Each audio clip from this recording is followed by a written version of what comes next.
کہ یرفع اللہ بہذا الکتاب اقواما ویضع بہ آخرین، اللہ تبارک و تعالیٰ اس قرآن کتاب کی بدولت کچھ لوگوں کو تو اللہ تعالیٰ رفعت اور بلندی عطا فرماتا ہے، اور کچھ لوگ جو ہیں اس کتاب کی وجہ سے وہ نیچے گرتے ہیں۔ یعنی اللہ کے رسول کا یہ فرمان ہے کہ قرآن کی بدولت کچھ لوگ اوپر اٹھیں گے، اللہ تعالیٰ ان کو عزت عطا فرمائے گا، روحانی طور پر بھی، معاشی طور پر بھی، اور کچھ لوگ ایسے ہوں گے جو قرآن کی بدولت ان کو عزت سے محرومی ملے گی۔ تو یہ سیدنا عمر فاروق رضی اللہ تعالیٰ نے ان کے جواب میں فرمایا تھا کہ حضور پاک صلی اللہ علیہ وسلم کا قول یہاں پر جو ہے نا وہ صادق آتا ہے۔ واللہ بما تعملون خبیر، اور اللہ تبارک و تعالیٰ جو کچھ تم کرتے ہو اس کے بارے میں اس کو علم ہے، وہ اس کو جو ہے نا وہ جانتا ہے۔ اس کے بعد ہم نے تھوڑی سی بات کی تھی یہ سرگوشی کے بارے میں۔ اللہ تعالیٰ نے فرمایا یا ایھا الذین آمنوا اذا ناجیتم الرسول فقدموا بین یدی نجواکم صدقہ ذلک خیر لکم واطہر فإن لم تجدوا فإن اللہ غفور رحیم أَأَشْفَقْتُمْ أَن تُقَدِّمُوا بَيْنَ يَدَيْ نَجْوَاكُمْ صَدَقَاتٍ فَإِذْ لَمْ تَفْعَلُوا وَتَابَ اللَّهُ عَلَيْكُمْ فَأَقِيمُوا الصَّلَاةَ وَآتُوا الزَّكَاةَ وَأَطِيعُوا اللَّهَ وَرَسُولَهُ وَاللَّهُ خَبِيرٌ بِمَا تَعْمَلُونَ۔ ایک چھوٹا سا آپ فرق ملاحظہ فرمائیں، آیت نمبر 11 کے آخر میں اللہ نے کیا فرمایا؟ وَاللَّهُ خَبِيرٌ وَاللَّهُ بِمَا تَعْمَلُونَ خَبِيرٌ، اور اس کے آخر میں کیا فرمایا؟ واللہ خبیر بما تعمل۔ الفاظ کے اندر تھوڑا سا فرق ہے۔ خبیر جو ہے آیت نمبر 11 کے اینڈ میں آیا، اور یہاں پر جو ہے آیت نمبر 13 کے آخر میں جو ہے پہلے آیا۔ اور اس کے بعد دوسری بات یہ ہے کہ یہاں پر آیت نمبر 13 کے اندر کیا ہے؟ تعملون ہے، اور یہاں پر بھی تعملون فرمایا، تو تھوڑا سا فرق ہے، لیکن بہت سارا اس کے اندر فرق آ گیا ہے کہ اللہ تبارک و تعالی تمہارے معاملات سے آگاہ ہے، اور یہ قرآن پاک کی فصاحت اور بلاغت کی ایک مثال ہے کہ الفاظ کو تھوڑا آگے پیچھے کر دیا، اور اس کے اندر اللہ تبارک و تعالی کی اپنی حکمت ہو سکتی ہے کہ کیا ہو سکتی ہے وغیرہ۔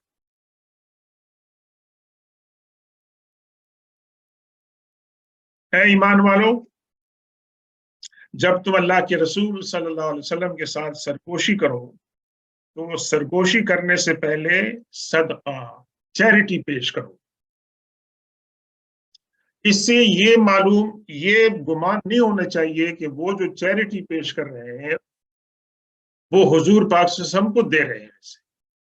صدقہ تو اللہ کے رسول صلی اللہ علیہ وسلم نے اپنے لیے اور اپنی آل کے لیے جو ہے اس کو حرام قرار دیا۔ تو اس کے اندر سب سے بڑا فائدہ کیا ہوگا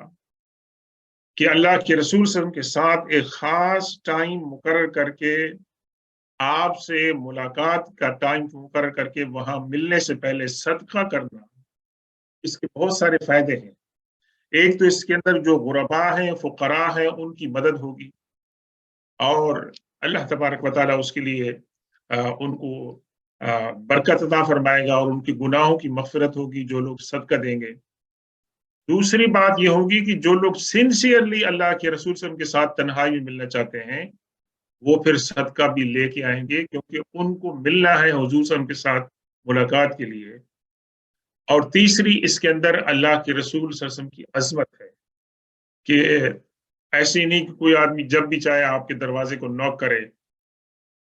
اور ملاقات کرے، کیونکہ ایسے لوگ بھی آ سکتے ہیں کہ جن کو آداب محفل نہیں، اور وہ بھی آداب کے جو حضور صلی اللہ علیہ وسلم کی مجلس کے آداب ہیں اور ملاقات کے آداب ہیں ان سے واقف نہیں ہیں۔ اگر وہ لوگ آئیں گے اور لا علمی میں ایسی بات کریں گے کہ جس سے اللہ کے رسول صلی اللہ علیہ وسلم کی گستاخی ہوتی ہے، تو ان کا ایمان جو ہے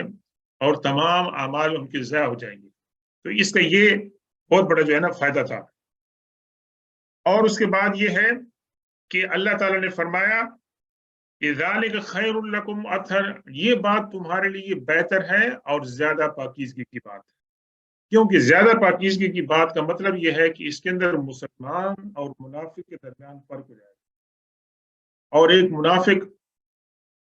کس منہ سے اللہ کے رسول صلی اللہ علیہ وسلم کے ساتھ تنہائی کے اندر وہ گفتگو کرے گا، کیونکہ اس کے پاس کون سی بات ہوگی کہنے کی۔ تو جو مسلمان ہوں گے، خاص طور پر ایسے مسلمان ہوتے تھے کہ جو غریب ہوتے تھے، نادار ہوتے تھے، اور ان کی بھی خواہش ہوتی تھی اپنی کوئی خاص بات اللہ کے رسول سے پوچھنے یا کرنے کی، ان کو پھر یہ ہے کہ بھی وہ موقع ملے گا۔ اب یہاں پر سوال یہ تھا کہ کتنی اماؤنٹ جو ہے وہ بطور صدقہ آفر کریں، تو اللہ کے رسول صلی اللہ علیہ وسلم نے کنسلٹ کیا سیدنا علی رضی اللہ تعالیٰ عنہ کہ آپ مجھے بتائیں کہ لوگ جو میرے ساتھ ملاقات کے لیے آئیں گے سرگوشی کے لیے، ان کے اوپر کتنا صدقہ یا چیریٹی جو ہے وہ رکھی جائے۔ تو سیدنا علی رضی اللہ تعالیٰ عنہ نے ایک دینار کے بارے میں حضور سے فرمایا کہ ایک دینار رکھتے ہیں، تو سید علی نے فرمایا کہ نہیں، یہ ٹو مچ ہے، لوگ افورڈ نہیں کر سکتے ہیں۔ یہاں تک کم آتے آتے تقریباً اس کا چوتھائی حصہ رکھا، تو اللہ کے رسول صلی اللہ علیہ وسلم نے وہ مقدار جو ہے پسند کی اور اس کے اوپر آپ نے اتفاق کیا۔ پھر یہ دیکھیں سیدنا علی رضی اللہ تعالیٰ عنہ اس روایت کے راوی ہیں، فرماتے ہیں کہ یہ آیت جو ہے اس پر صرف میں نے عمل کیا ہے، یہ جو آیت ہے اس پر صرف میں نے عمل کیا ہے کہ میں اللہ کے حضور رسول صلی اللہ علیہ وسلم کی بارگاہ میں ایک چیریٹی اماؤنٹ لے کر حاضر ہوا، اور وہاں پر سیدنا علی رضی اللہ تعالیٰ نے حضور صلی اللہ علیہ وسلم کے ساتھ بہت سے سوالات کیے، اور اللہ کے رسول نے اس کے جوابات دیے، اور پھر سیدنا علی رضی اللہ تعالیٰ فرماتے ہیں کہ وہ اتنی دیر کے لیے اس آیت پر عمل ہوا تھا، اس کے بعد اللہ تبارک و تعالیٰ نے اس آیت کو منسوخ فرما دیا۔ قرآن پاک کے اندر عمل ہے لیکن عملاً وہ منسوخ ہو گئی اس کے بعد والی آیت کے اندر۔ وہ کیا تھی کہ فَإِن لَمْ تَجِدُوا فَإِنَّ اللَّهَ غَفُورٌ رَحِيمٌ، اگر کوئی لوگ جو ہے وہ ان کی مالی استطاعت اتنی کمزور ہے کہ وہ افورڈ نہیں کر سکتے ہیں، تو اللہ تبارک و تعالیٰ معاف فرمانے والا ہے۔ یعنی یہ کوئی اجباری بات نہیں تھی، لوگوں کے مالی حالات کے مطابق تھی، اور جو مسلمان صحابہ کرام غریب تھے، نادار تھے، اللہ تعالیٰ نے فرما دیا کہ یہ بات اللہ تعالیٰ آپ کو اس سے دوش کر دے گا، ایگزمپٹ کر دے گا، معاف فرما دے گا، اگر آپ کے پاس اللہ کے رسول صلی اللہ علیہ وسلم کے لیے ملاقات کے اندر چیریٹی دینے کے پیسے نہیں ہیں۔ پھر کیا فرمایا؟ اَأَشْفَقْتُمْ أَن تُقَدِّمُوا بَيْنَ يَدَيْ نَجْوَاكُمْ صَدَقَاتٍ، کیا تم جو ہے اس بات سے گھبراتے ہو کہ اپنے سامنے، بین یدے، سامنے کہتے ہیں مطلب ہے کہ اللہ کے رسول صلی اللہ علیہ وسلم کے سامنے جو آپ سرگوشی کرنے سے پہلے، تنہائی میں ملاقات سے پہلے آپ کوئی صدقہ پیش کر سکیں، کیا آپ اس سے گھبراتے ہیں؟ یعنی مطلب یہ ہے کہ آپ اس کے اندر بھی کمزوری ظاہر کرتے ہیں۔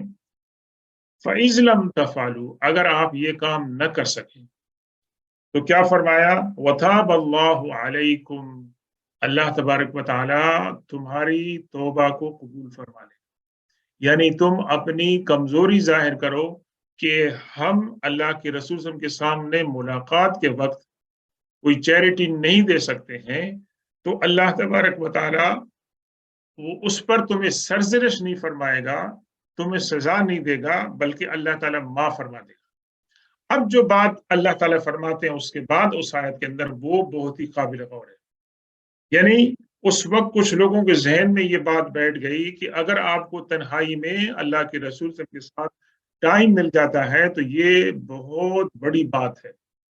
جس کو حضور کے ساتھ ٹائم مل جائے 5 منٹ 10 منٹ بات کرنے کا، آپ سے ہدایت لینے کا،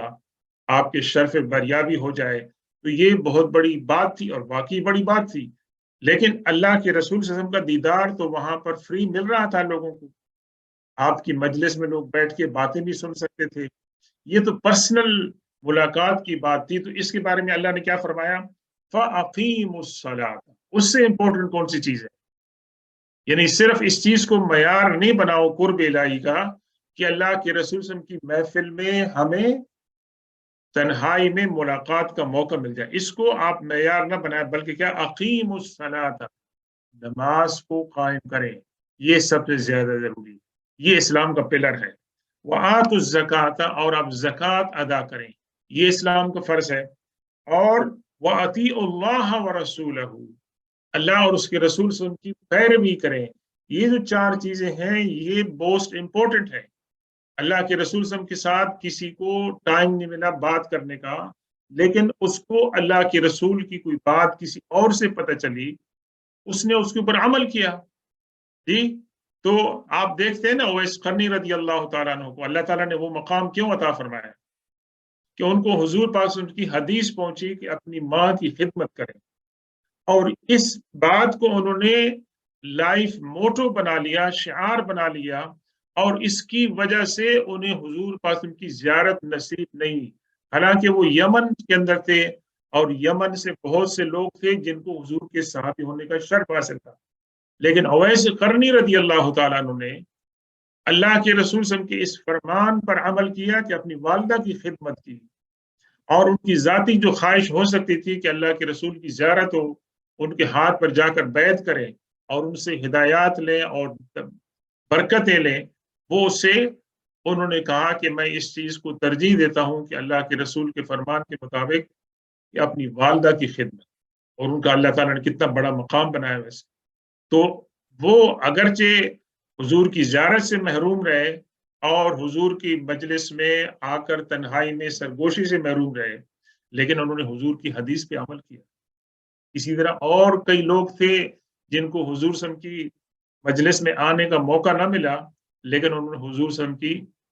حدیث کو سنا. اور صحابہ کرام نے یہ اپنے روٹین بنا لیا تھا کہ اگر وہ ایک دن حضور صلی اللہ علیہ وسلم کی مجلس میں غیر حاضر ہوتے تھے، کھیتوں میں کام کرتے تھے، دکان تھی، بزنس پہ جاتے تھے، تو واپس آ کے پوچھتے تھے کہ بھی آج اللہ کے رسول صلی اللہ علیہ وسلم کی خاص بات بتائی ہو تو ہمیں بتائیں. تو یہ اللہ کے رسول فرما رہے ہیں کہ بھی آپ ان چیزوں کا خیال رکھیں. واللہ خبیر بما تعملون، اللہ تبارک و تعالیٰ تم جو بھی کرتے ہو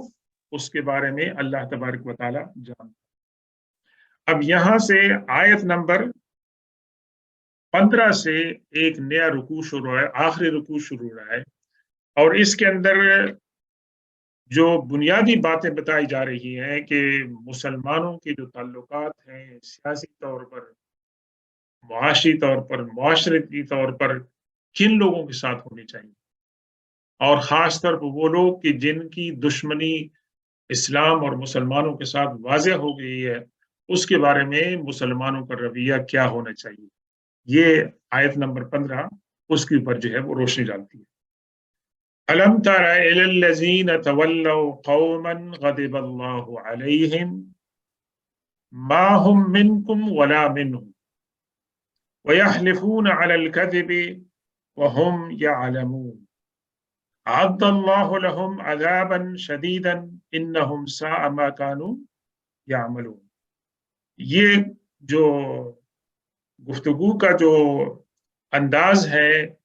اس سے پتہ چلتا ہے کہ یہ اشارہ ہے منافقین کی طرف، اور ان کے ساتھ اہل کتاب کی طرف ہے کہ جو اس وقت ان کی ٹینشن ہو گئی تھی مسلمانوں کے ساتھ، اور ایک گروہ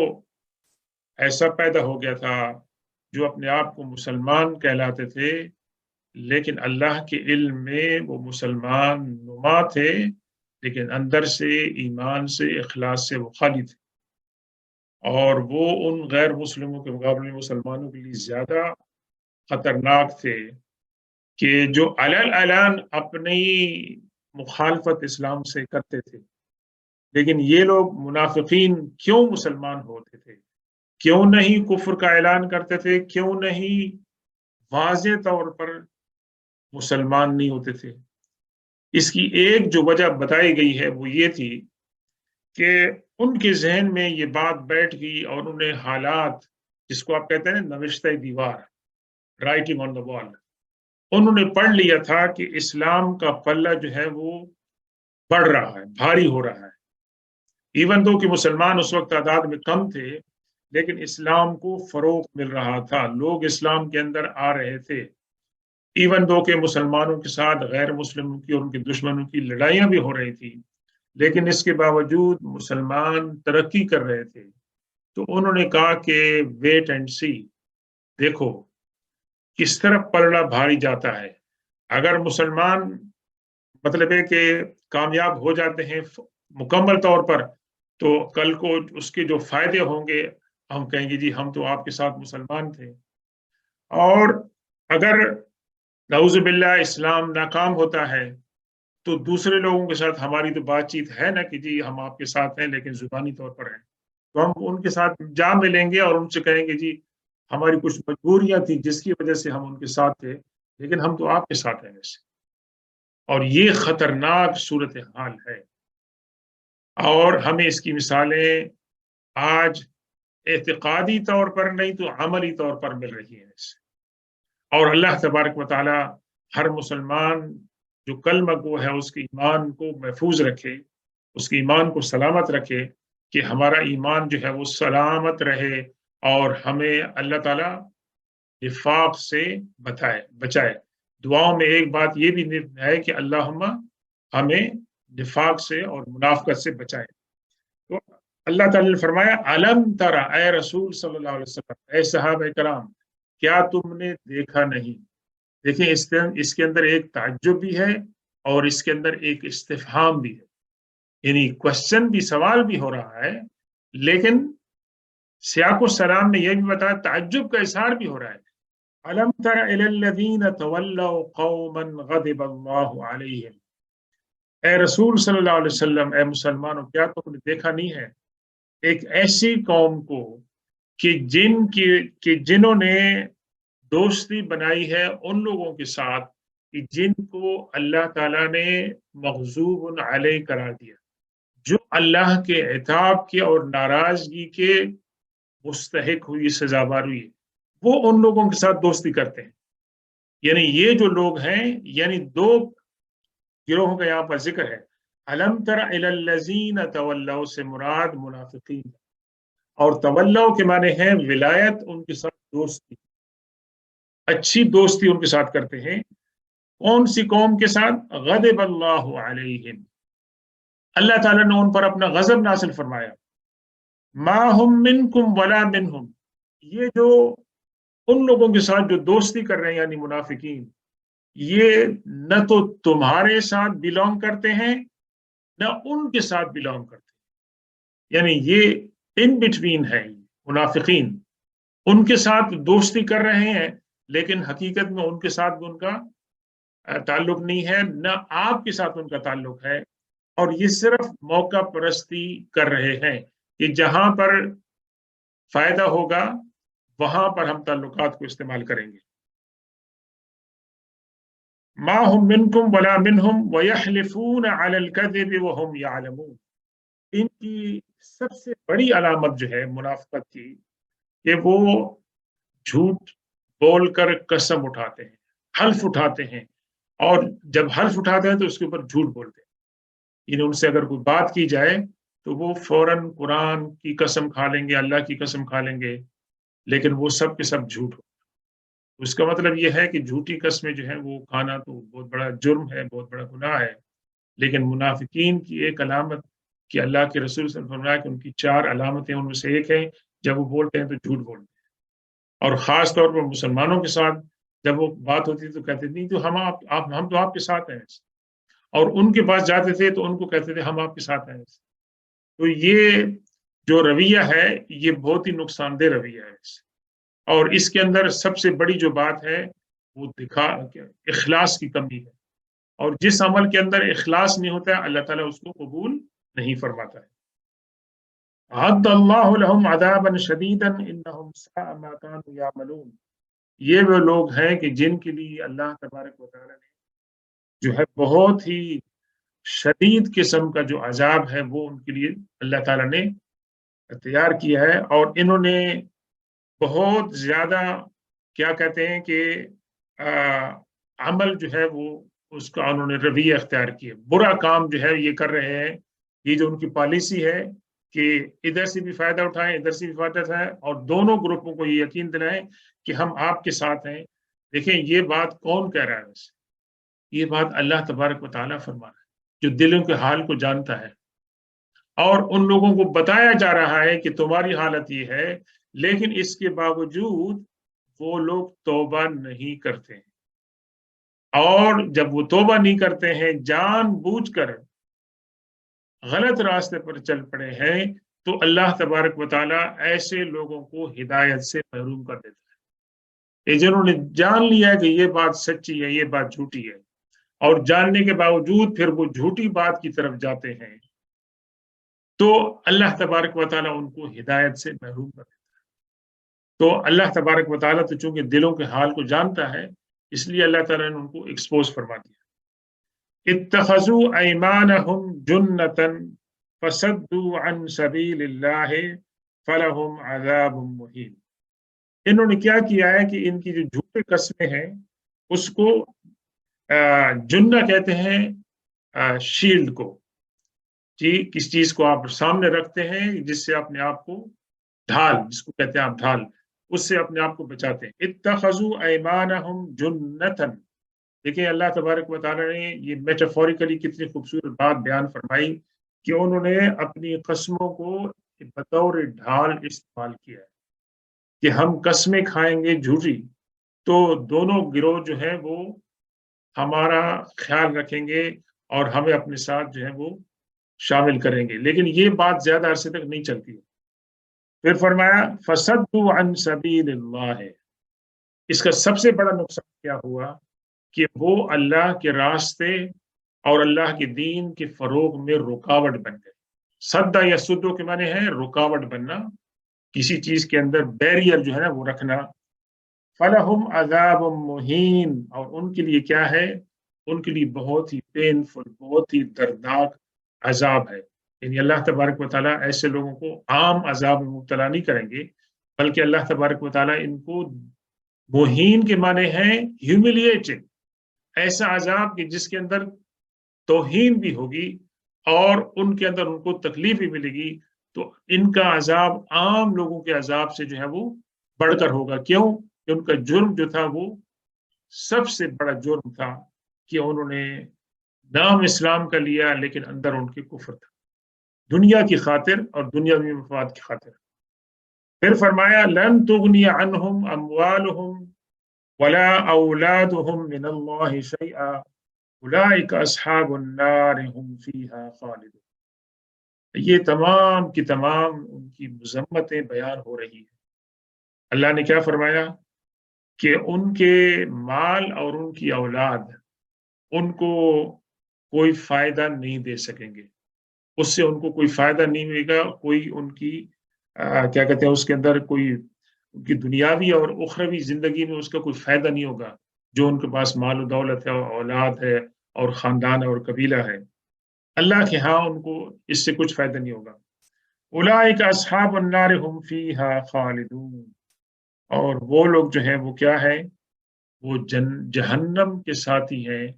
اور اس کے اندر وہ ہمیشہ رہیں گے۔ تو یہ آیت نمبر 17 جو ہے اس کے اوپر ہم کنکلوڈ کرتے ہیں۔ جو کچھ بھی آج ہم نے عرض کیا اللہ تعالیٰ اس کو قبول فرمائے اور اس کو سمجھنے اور اس پر عمل کرنے کی توفیق عطا فرمائے۔ سبحان ربک رب العزت عما یصفون وسلام علی المرسلین والحمد للہ رب العالمین۔